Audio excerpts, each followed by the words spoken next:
I started Rise Above because after my accident, climbing was my therapy, both physical and mental.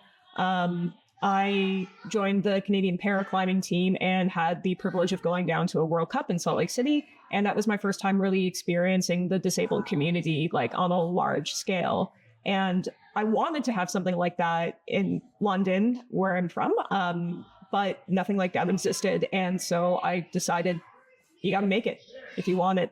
Right. Can you tell me a little bit about your injury, if that's okay? You said you experienced an injury? Yeah. 3 years ago, I was doing aerial circus in my home and I missed a move and I fell.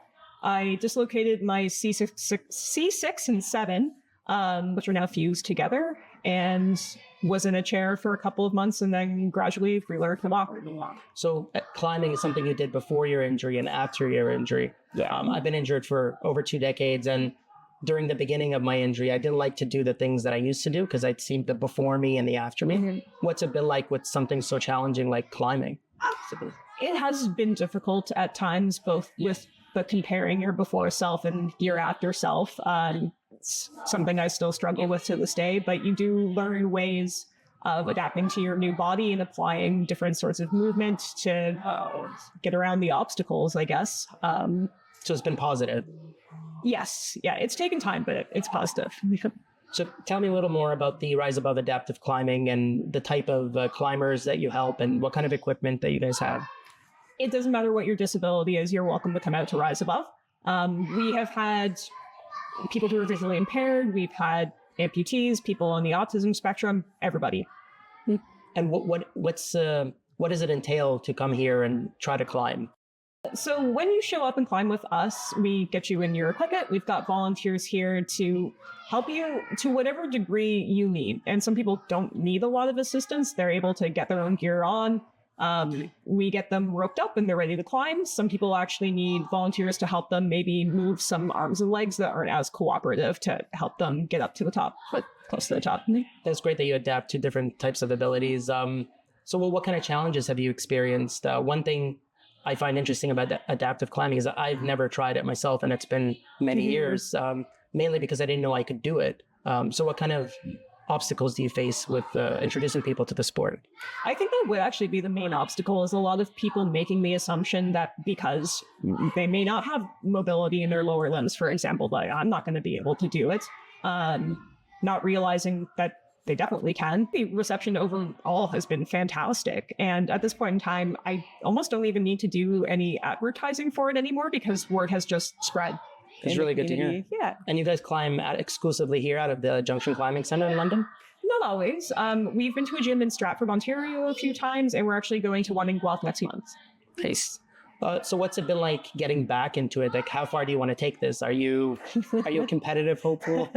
I do like competing. I really do. I recognize that I started climbing late in life, and compared to some of the competitors now, I'm a little on the older side. I don't know if I would ever be a Paralympic hopeful, but I would still compete for as long as I think as my body is willing to let me compete and train. Right on, fair enough. So what's it like climbing nowadays? Do you have any challenges? My main challenge is that my left leg is very uncooperative and doesn't like to move a lot. So I have to either overcome that by finding, I will call it pogoing, by hopping up with my right foot sometimes exclusively. And sometimes I have to pick up my uncooperative left leg and just put it where I need it to go. Is all the adaptive equipment things that you found like off the shelf, or have you developed anything on your own? Some things are sort of off the shelf in the sense that like climbing legs or climbing ropes, and some harnesses have different applications. Like, for example, full body harnesses can be used for adaptive climbers, but they can also be used for women who are pregnant as well too. Right. How often do you guys meet here? Once a month.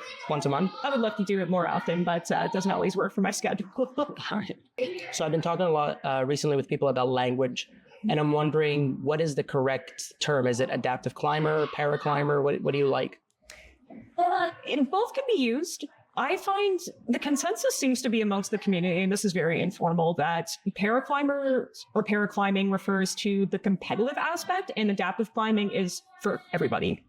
Right. Is there any subsidies for people or right now? Like how do people, get involved? For the competitive aspect? No, of it, or for just in part of the general? gym.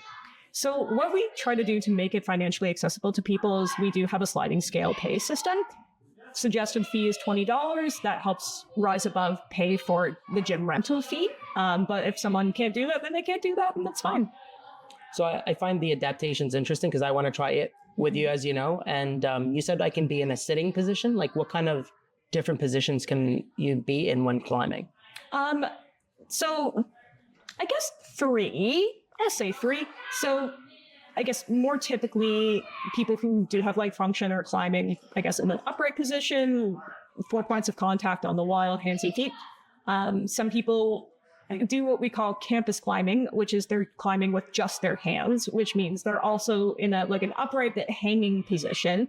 And then we actually have a brand new piece of equipment, a new harness that we'll be using actually with you, which is the seated harness. So you'll be able to stay in a seated position when you climb. Right. And so how does it work? You said something about a 1 to 3 weight system. How can you explain that? The pulleys. Yeah. I'm not a great math person, but the best I can describe it is we have a rope that goes through pulleys that reduces the amount of force that you need to pull with.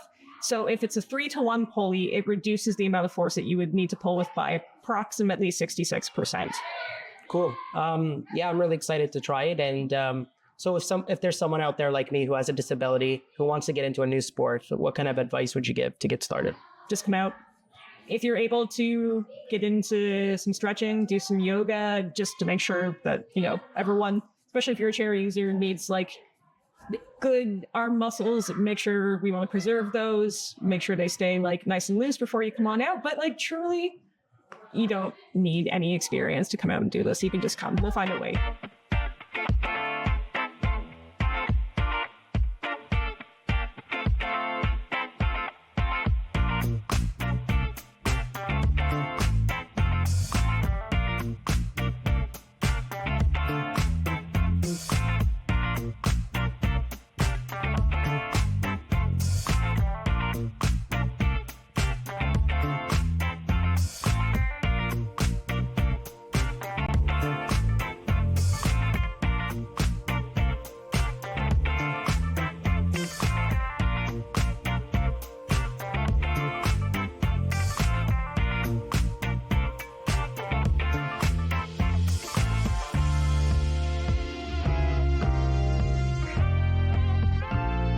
It was great. It was a lot easier than I expected. I used a lot of my grip, so I need to work on my grip, I guess. But it was interesting to go up so high so quickly.